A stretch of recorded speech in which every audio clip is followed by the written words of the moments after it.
Hey, what is going on, guys? It's your boy iCuDii here, and today I'm going to be doing a little bit of a rant video. And this is, I don't know if you guys have the same thing that I do in school. This wasn't really in effect in freshman year, but I've been dealing with this for about 2 years now, and it's just really getting on my nerves. And I've been really needing to make this rant video for a really long time, and so I'm here to do that right now. And what we have at our school is it's a grading system, and it's really messed up. I don't know if any of you guys who are like across state have the same thing as we do, but it's so messed up, and I'm going to be ranting about it. So first, I'm going to explain how it works. So it's called Proficiency grading system. The Proficiency grading system.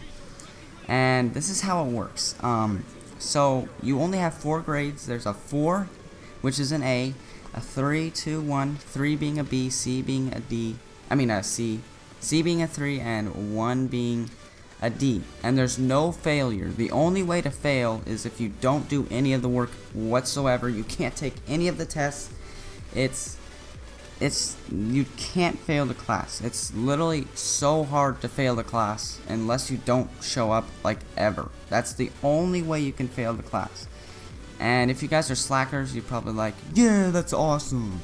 Like the people who just want to pass, get the low D, like, you guys are probably like, okay. But me, I like to actually get good grades because I want to go to college when I'm older. And so this is how they like to tell us, this is how it works. So this is direct from this little thing. I'm going to be summarizing this little pamphlet in front of me that tells me what the grading system works like. So 1 is you basically don't do the work. You do the work, you just do it. Like, some answers, like pretty much half of it's incomplete or just so like far off wrong that you super wrong, like not even correct. 2 is you're getting there. You did all the work maybe, but you just aren't right, or you just didn't write as much as other people did. If you did like a journal, like if you get a grade on your journal, if you only write like 1 sentence, you'll probably get a 2. And a 3 is if you get everything right. Everything right, you do everything good, it's all perfect, nothing wrong with it whatsoever, and that's a B. And then an A, which is a 4, is if you do beyond what the paper actually tells you to. That is ridiculous. You shouldn't have to do what the paper doesn't tell you to do.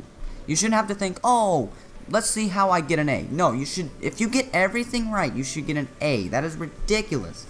That is what an A means. It does not mean like you have to do problems that aren't even on the paper. That's just absolutely ridiculous. Like, seriously, it's just so annoying.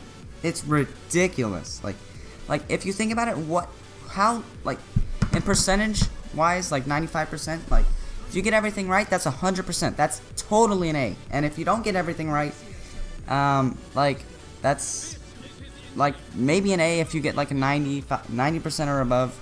Some states 85% or above, but I don't know. And that's how it should be. This proficiency grading system is literally for the slackers, so people don't fail school. That's what this grading system is for. It's ridiculous.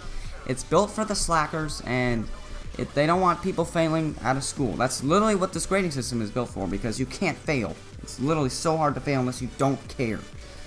I mean, you can also not care and pass. That is just ridiculous. Like, seriously, it's so annoying.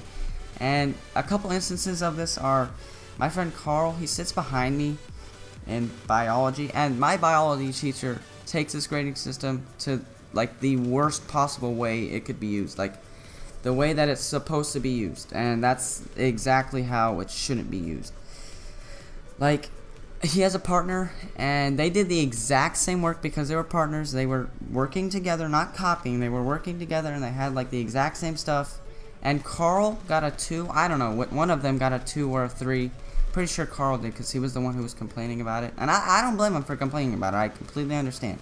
And she's like, oh, that's because that's a behavior grade. And Carl doesn't do anything wrong in class. He's never done a single wrong thing. That is just ridiculous. If they do all the work and it's not being graded by score, that's a 4. That is a 4. Come on, that is ridiculous. Just come on.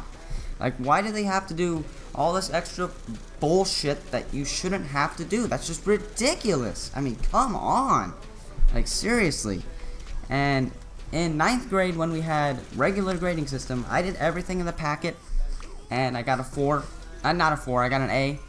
Got 100% because I did everything in the packet. And this year, I did everything in the packet, the homework packet, because we have like all these separate assignments, and then you put them all together at the end of the week.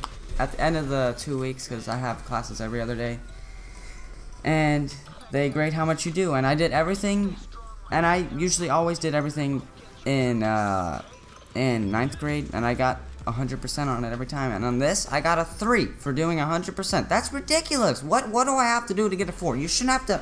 Oh my god, it is so dumb, so dumb. And if you literally do everything right, you get a 3. That is ridiculous. That is so dumb. And I know I've said that a lot, but seriously. If you guys enjoyed this rant, I'm out. Peace.